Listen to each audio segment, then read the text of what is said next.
ازيكم يا بنات؟ عاملين ايه؟ يا رب تكونوا في احسن صحه واحسن حال. النهارده بقى قاعده كده من الحر ومنتخه ومش قادره اقوم اعمل اي حاجه، لقيت جوزي بقى دخل المطبخ وعمال يزعق. بقول له في ايه؟ بيقول لي ايه ده يا هاني انت قاعده على الموبايل وسايبه المطبخ يضرب يقلب؟ قلت له لا، ثواني المطبخ ده هخليه لك زي الفل. قمت بقى كده نطرت نفسي وقمت جريت على المطبخ وقلت قومي بقى اطلي بقى كسل، لان كان الجو يا بنات حر جدا في اليوم ده، والتكييف عندي ما كانش شغال، كان بايظ، فمفرهده ومش قادره اقوم اعمل حاجه. قمت على طول بقى خدت كل الحاجات دي كده، وهغير الاستيكر بتاع المطبخ ده وهوريله ان انا ست شاطره بقى، وهعمل العمايل دي كلها، خلي المطبخ بتاعي يرجع كده مطبخ عروسه في 10 دقايق بس. واتحديت نفسي ومسكت الساعه وبدات كده. اول حاجه كنت عامله لهم عصير مانجا، كان الجو حر بقى، ومسكت كده الخلاط غسلته كويس جدا بالسلكه، بالليفه يعني. بقى اهم حاجه ما تدخليش ميه، الليفه دي انا عصراها ما فيهاش اي ميه، مسحتها كويس جدا. وكمان بقى جبت في الاخر اهم حاجه منديل عشان ومسحت تحافظي على بالمنديل نظافه كويس جدا. المطبخ لازم على طول ايدك في الحاجه. وانا مسحت كده الخلاط قبل ما اشيله، ودخلت بقى كده على الميكروويف برضو، ما كنتش عملته من عيد، رحت بقى ماسكاه، وكان ابني بقى وجوزي عمالين يسخنوا فيه حاجات، فقلت بقى ما بديهاش امي فاتن بقى كده. مسكت الميكروويف كله وغسلته وخليته زي الفل. وهشيل بقى كل ده، اهم حاجه هشيل كل حاجه من على الرخامه.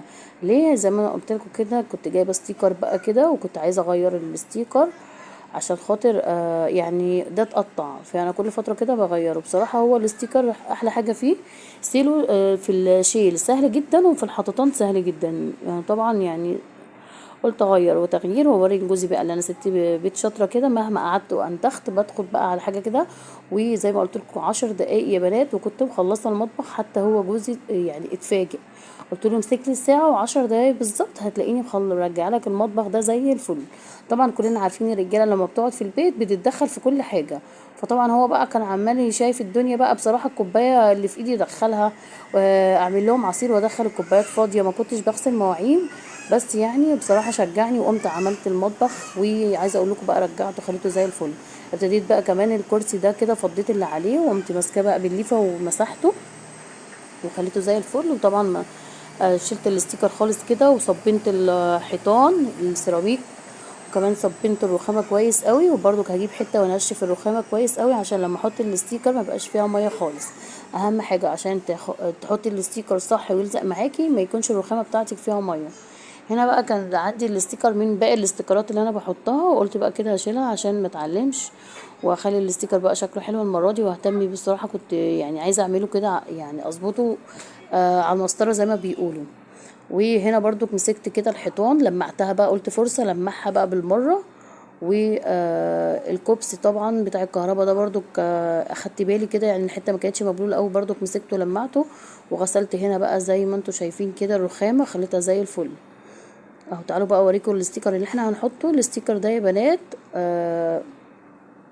انا كنت جايباه من السوق، وبصراحه قلت بقى ايه في اي وقت فاضي هغير فيه، فما صدقت بقى فرصه جاتلي، وابتديت بقى ايه ارجع الحاجه مكانها واغير معاكم الاستيكر. مسحت الاول كويس جدا جدا الرخامه زي ما قلت لكم، ورجعت هنا حاجه الكرسي ده، وهبتدي بقى اجيب الاستيكر كده ما فيهاش اي ميه خالص. اتاكدي ان الرخامه بتاعتك ما فيهاش ميه، ما فيهاش ميه. جبت بقى الاستيكر ده زي ما قلت لكم، كانت الواحد ب35 جنيه او ب30 مش فاكره، فجبت اتنين ب60 جنيه.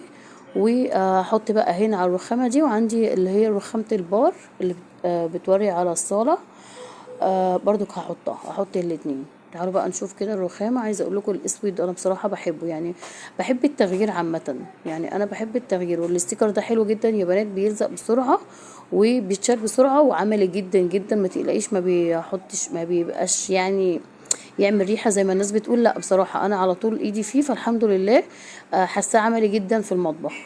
وطبعا تغيير، بما ان انا هروح اغير الرخامه بمبلغ قد كده دلوقتي في الزمن ده، فبحب اعمل كده ايه كل فتره تغيير ستيكر شكل. هحط بقى الستيكر كده يا بنات زي ما انتم شايفين اهو. هبتدي اجيب من الاول عشان هقص الاول اشوف الرخامه دي هتاخد قد ايه. كده بقى خلاص اهو، هقص بقى الستيكر على قد الرخامه وهبتدي الزقه بقى.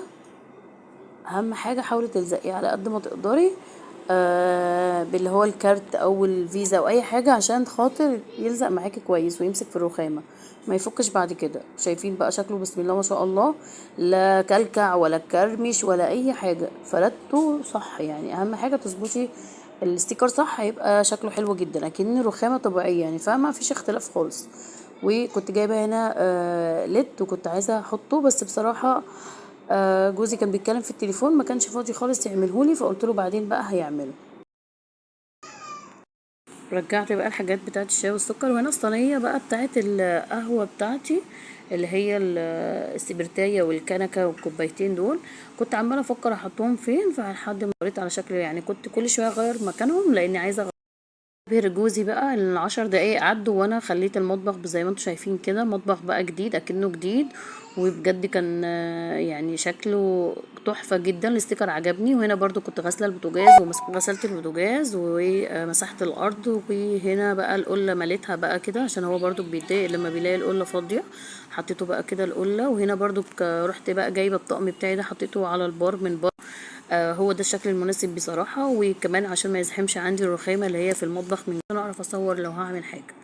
وبكده بقى ابهرت جوزي في 10 دقايق وخليت المطبخ زي الفل.